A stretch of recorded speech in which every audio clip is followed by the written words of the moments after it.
Hello, नमस्कार, नमस्ते बच्चा लोग। How are you? क्या मेरी आवाज़ आप लोगों को अच्छे से आ रही है? सो बच्चा लोग, आज का सबसे बड़ा प्रश्न जो आप लोगों के मन में है, आई एम रियली सॉरी, थोड़ा लेट आप लोगों के लाइव आया हूँ। वो है सर, नॉर्मलाइजेशन का इफेक्ट क्या होगा हमारे मार्क्स के ऊपर। अभी जो भी आप लोग मार्क्स देख रहे हो उसको आप लोग बोल सकते हो रॉ मार्क्स। क्या बोल सकते हो आप लोग उसको? आप लोग बोल सकते हो आप लोगों के रॉ मार्क्स। ओके। ओके। सो यहाँ पे अगर आप लोग देखो तो यहाँ पे सबसे पहले सबको कंफ्यूजन ये होता है कि सर हम लोगों के जो मार्क्स होंगे वो बढ़ेंगे या घटेंगे। कुछ प्रश्न जो आप लोगों के मन में आ सकते हैं वो यहाँ पे मैंने मार्क करके रखे। जैसे पहला प्रश्न आ सकता है, sir effect of accuracy. Sir मेरी एक्यूरेसी कम थी तो इसकी वजह से क्या मेरे फाइनल मार्क्स पे असर पड़ेगा? क्या मेरे फाइनल मार्क्स पे असर पड़ेगा? समझ में आया? सर इसके अलावा और भी सारी चीजें हैं। इसके अलावा और भी सारी चीजें हैं कि सर परसेंटाइल क्या होता है। ओके, परसेंटाइल क्या होता है? सर मार्क्स बढ़ेंगे या घटेंगे? सर एक टर्म आता है बार बार, बेस शिफ्ट क्या होता है, और ये परसेंटाइल कैसे कैलकुलेट करते हैं, और अगर दो बच्चों के परसेंटाइल सेम है तो फिर क्या होने वाला है? दो बच्चों के परसेंटाइल सेम है तो क्या होने वाला है? ठीक है बच्चा, तो इन्हीं प्रश्नों का जवाब देने के लिए आप लोगों के लिए भी वीडियो में बना रहा हूँ। तो सबसे पहले आप लोग ये बात अपने दिमाग से निकाल दीजिए कि आप लोगों का एक्यूरेसी का कोई भी डायरेक्ट इफेक्ट आप लोगों के स्कोर पे पड़ने वाला है। हाँ, एक्यूरेसी का इफेक्ट आप लोगों के नॉर्मलाइजेशन पे नहीं पड़ेगा, स्कोर पे तो देखो फिर आप लोगों के मार्क्स कम ज्यादा है। जितने एक्यूरेसी से आप आंसर दे रहे हो उतने आप लोगों के मार्क्स ज्यादा। पर आप लोगों के नॉर्मलाइजेशन के ऊपर कोई भी इफेक्ट नहीं आएगा एक्यूरेसी की वजह से। इस बार नॉर्मलाइजेशन का फॉर्मूला थोड़ा चेंज कर दिया गया है। ओके, नॉर्मलाइजेशन का फॉर्मूला थोड़ा चेंज कर दिया गया, तो उसी से रिलेटेड आप लोगों से यहाँ पे मैं बात करना चाहूंगा कि सर यहाँ पे नॉर्मलाइजेशन और आप लोगों का परसेंटाइल किस तरीके से कैलकुलेट करा जाता है। तो सबसे पहले परसेंटाइल कैसे कैलकुलेट करते हैं?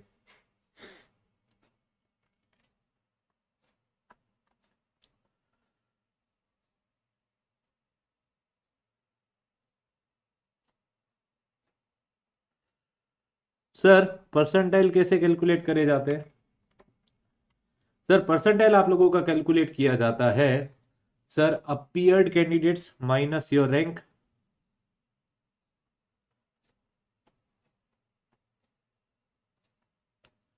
Minus your rank upon the appeared candidates.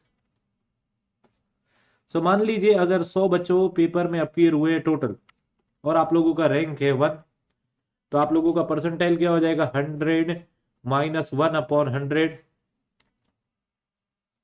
Into 100 तो रह गई, फॉर परसेंटेज इंटू 100 तो रह गई।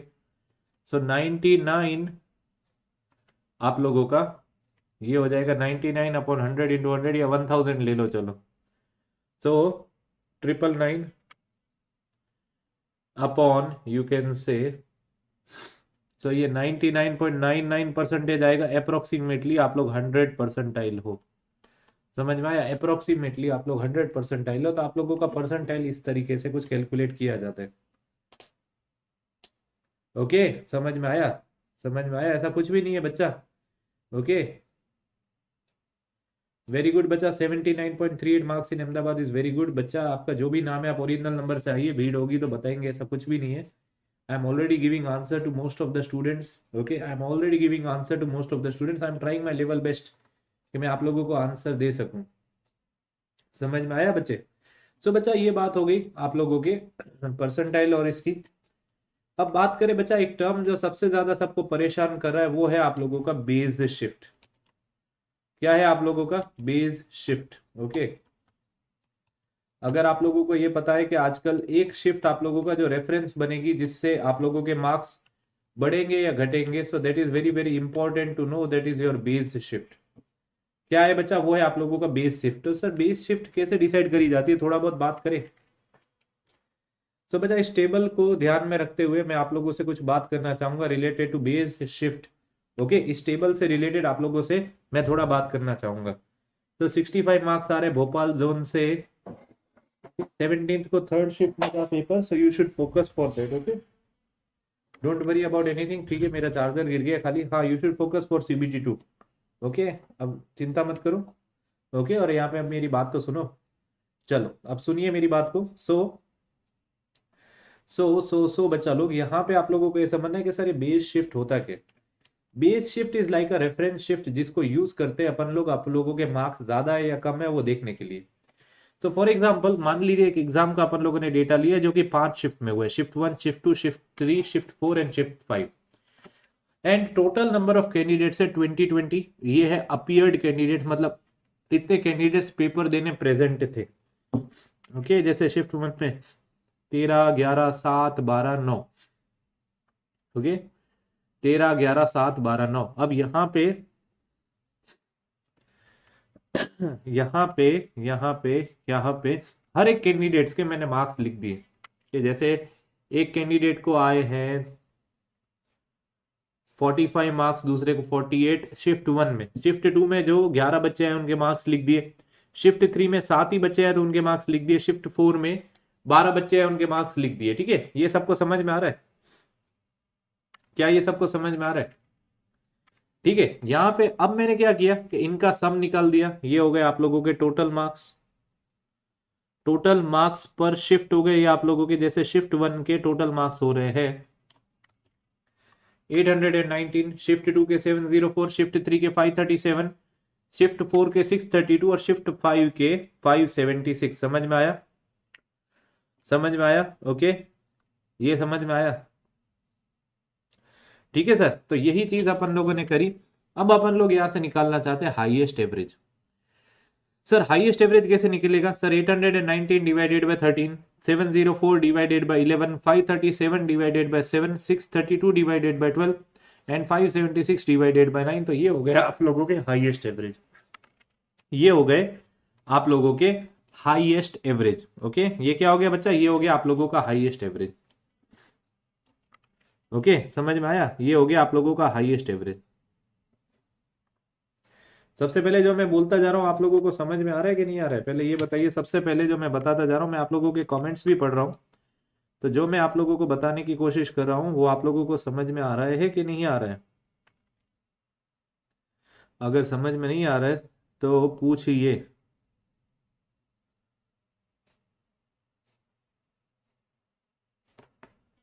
सो आप लोगों ने हाईएस्ट एवरेज निकाला।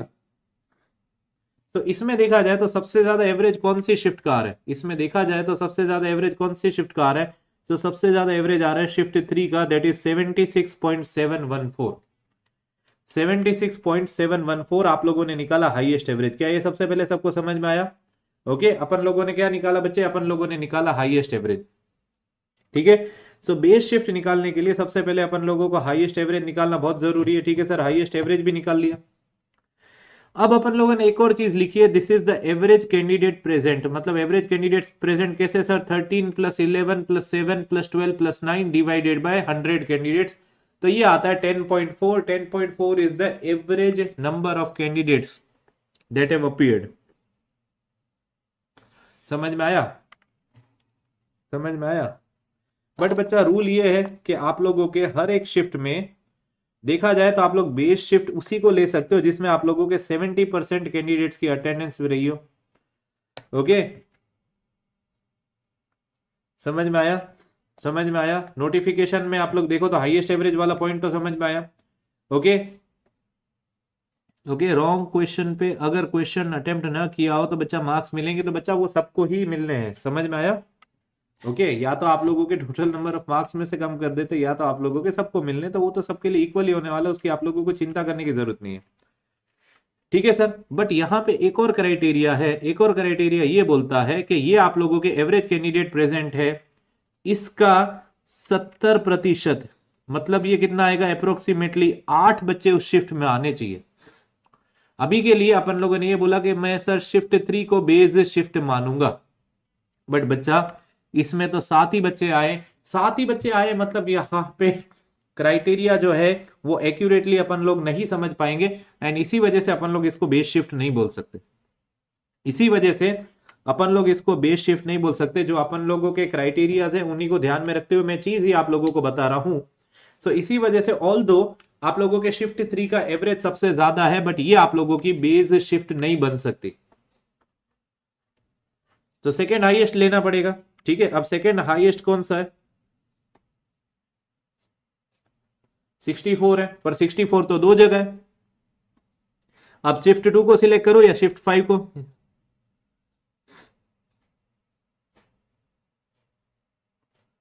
अब ये देखो कि मिनिमम नंबर ऑफ कैंडिडेट्स 8 से ज्यादा है, तो सर शिफ्ट 2 में 11 बच्चे थे और शिफ्ट 5 में 9 बच्चे थे।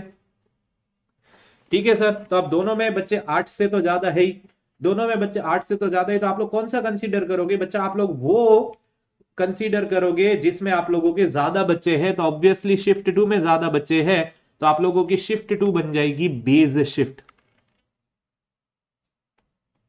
क्योंकि बच्चा बेस शिफ्ट ही आप लोगों का डिसाइड करेगा कि नॉर्मलाइजेशन में आप लोगों के मार्क्स बढ़ने वाले या आप लोगों के मार्क्स कम होने वाले हैं। क्या ये सबको समझ में आया?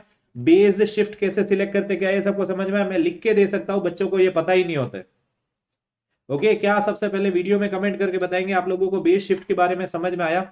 जो मैं कहने की कोशिश कर रहा हूं आप लोगों को बेस शिफ्ट समझ में आया, क्योंकि अगर बच्चा आप लोग बेस शिफ्ट को समझोगे तभी आप लोगों को ये पता चलेगा कि आप लोगों के मार्क्स बढ़ने वाले हैं या कम होने वाले हैं।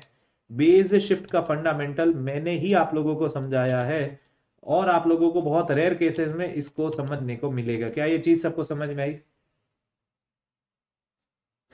हाँ बच्चा, मिलेगा, आप लोगों के सबका जवाब मिलेगा। क्या ये सबको समझ में आया? ठीक है बच्चा।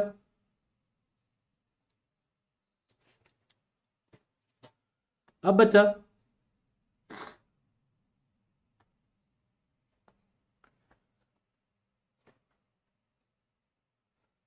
फॉर एग्जाम्पल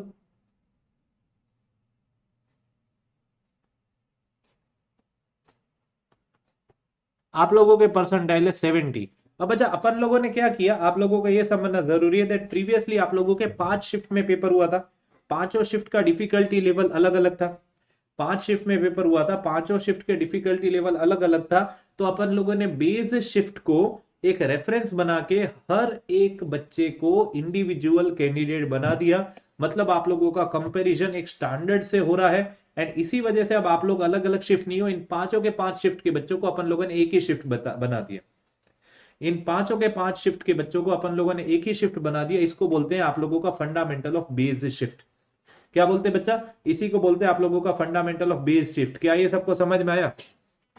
अब फॉर एग्जांपल आप लोगों का परसेंटाइल बन रहा है 70 या 75 रख ले, आप लोगों का परसेंटाइल बन रहा है 75, तो आप लोग क्या करोगे? आप कोई भी शिफ्ट में अपीयर हुए हो, आप लोगों का परसेंटाइल बना 75, आप लोग जाओगे बेस शिफ्ट में, और बेस शिफ्ट पे आप लोग x1, x1 मतलब आप लोगों का यू कैन से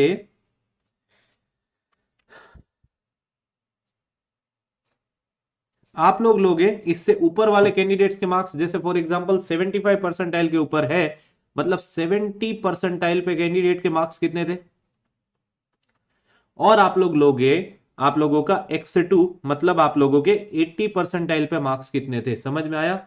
अपर और लोअर जो क्राइटेरिया अपन लोग सेट कर रहे हैं 75 के लिए, जैसे आप लोगों ने लिया बेस शिफ्ट में से 70 परसेंटाइल वाले के मार्क्स कितने थे, और आप लोगों के 80 परसेंटाइल वाले के मार्क्स कितने थे। तो फॉर एग्जांपल अगर मैं ऐसा कहूं कि 75% वाले परसेंटाइल वाले के मार्क्स थे 65 आप लोगों के बेस शिफ्ट में, और 80 परसेंटाइल वाले के थे आप लोगों के 75 मार्क्स। ठीक है, तो आप लोगों के नॉर्मलाइज्ड मार्क्स कैसे निकलते हैं? सर नॉर्मलाइज्ड मार्क्स का फॉर्मूला जो आप लोगों के ऑफिशियली रेलवेज द्वारा प्रोवाइड करा हुआ है वो है आप लोगों का y1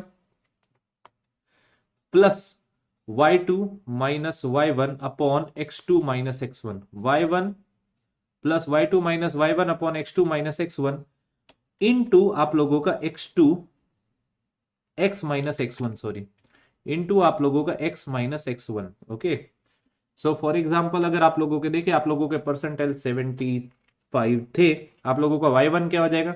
सर y1 मतलब ये मार्क्स 65, ये y1 हो गया, ये y2 हो गया। सो y2 माइनस y1 मतलब 75 माइनस 65 मतलब 10 upon 10 into x minus x1 मतलब 75 माइनस 70 दैट इज 5, 5 वन जा, ये 2 जा, 2 वन जा, ये 5 जा, 65 प्लस 5 आप लोगों के मार्क्स हो रहे हैं 70। ये आपके नॉर्मलाइज्ड मार्क्स है।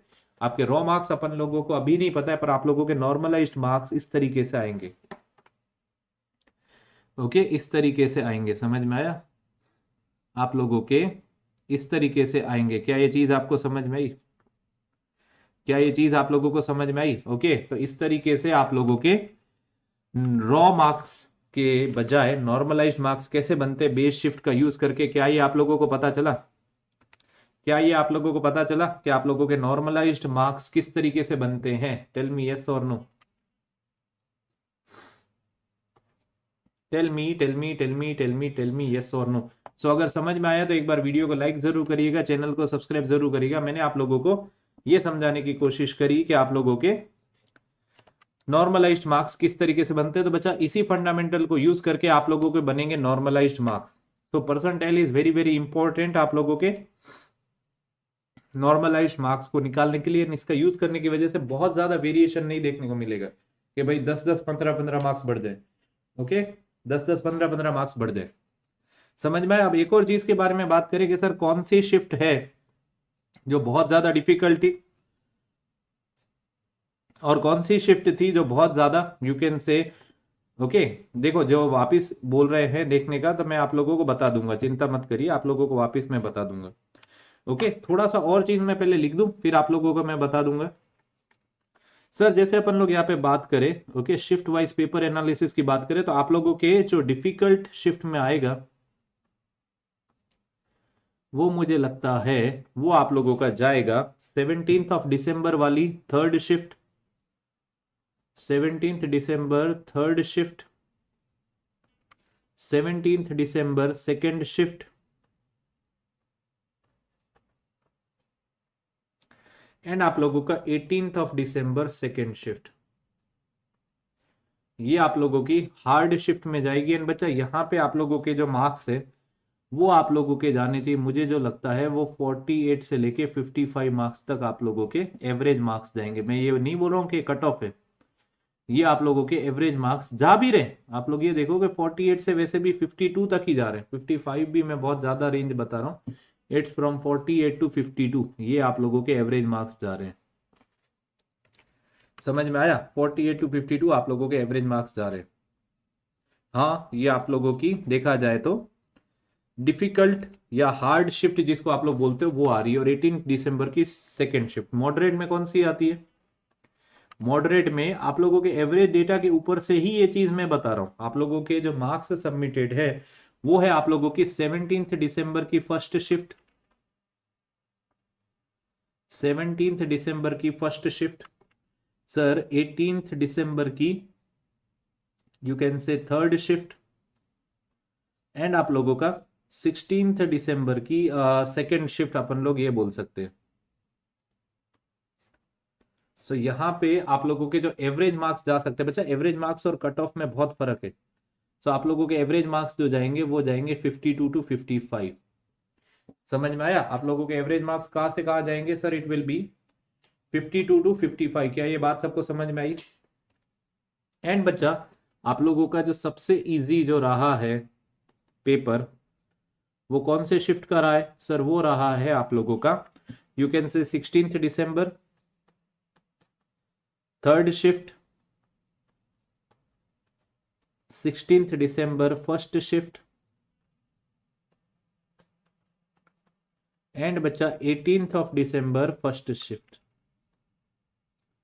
जिसमें आप लोगों के you can say average marks जो जाएंगे वो आप लोगों के जाएंगे around you can say 55 to 60। अब बच्चा अगर आप ये देखिए कि आप लोग इन 3 शिफ्ट्स में रहे हैं तो आप लोगों के रॉ मार्क्स जो आ रहे हैं उसमें आप लोग +3 तक आप लोग देख सकते हैं। मुझे ये लगता है कि आप लोग +2 टू 3 मार्क्स यहाँ पे देख सकते हैं। यहाँ पे बहुत ज्यादा चेंज नहीं होगा, +-1 या 2 तक रहना चाहिए। एंड यहाँ पे आप लोगों का -3 तक जाना चाहिए, -2 या 3 तक।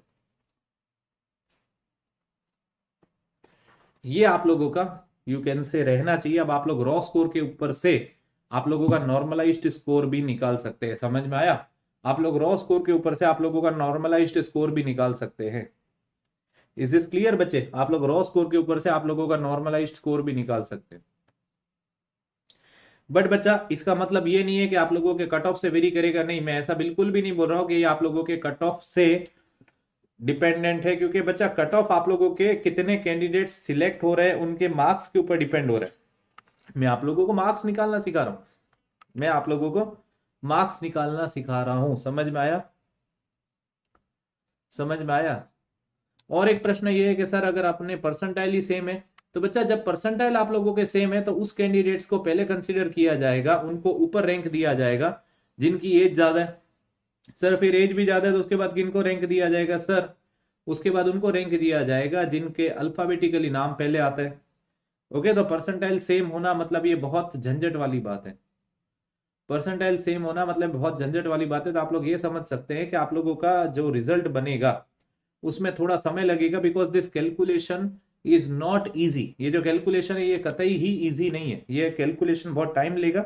मैंने आप लोगों को जो समझाने की कोशिश करी ये बहुत मुश्किल चीज थी। मैंने आप लोगों को ये बताया कि आप लोगों को सबसे पहले यहाँ पे बेस शिफ्ट सिलेक्ट करना है। So base shift actually will be the shift with the highest average, but highest average में भी मिनिमम 70% कैंडिडेट्स अपीयर होने हुए चाहिए।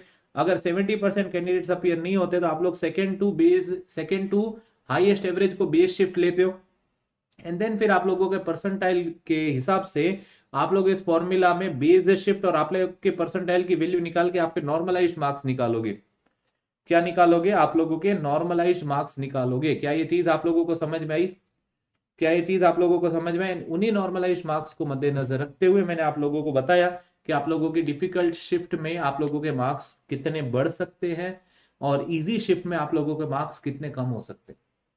तो बच्चा मेरे हिसाब से 17 दिसंबर थर्ड शिफ्ट, 17 दिसंबर सेकंड शिफ्ट और 18 दिसंबर सेकंड शिफ्ट आप लोगों की हार्ड शिफ्ट में आएगी। Sir 16 December third shift, sir 16 December first shift and 18 December first shift आप लोगों की इजी शिफ्ट में आएगी।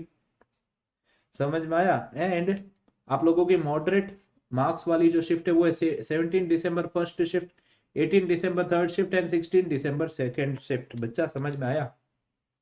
सो बच्चा do like the video and subscribe this channel for such regular updates. Okay, आप लोग अपनी क्वेरीज को कमेंट कर सकते हो। I hope you enjoyed the video. For now this is Shailesh Vaidya signing off. जय हिंद।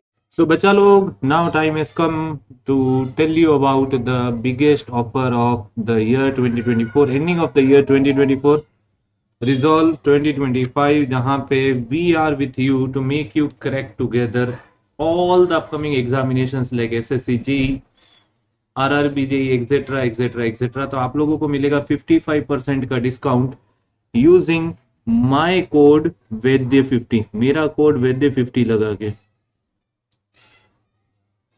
ठीक है बच्चा? तो डिस्क्रिप्शन में दी गई लिंक्स को क्लिक करिए एंड आप लोग एसएससी जेईई का सफलता सूत्र batch for SSC JEE and UPPSC AE भी आप लोग एनरोल कर सकते हो, which is starting from 31st of दिसंबर। एसएससी जेईई 2025 का बैच जो है आप लोगों का, आप लोग अगर 12 मंथ के लिए सब्सक्राइब करते हो तो it will cost you ₹8,999। SSC JEE 2026 का जो बैच है, duration 24 months, it will cost you 11,999. So what you can do is use my code VEDYA50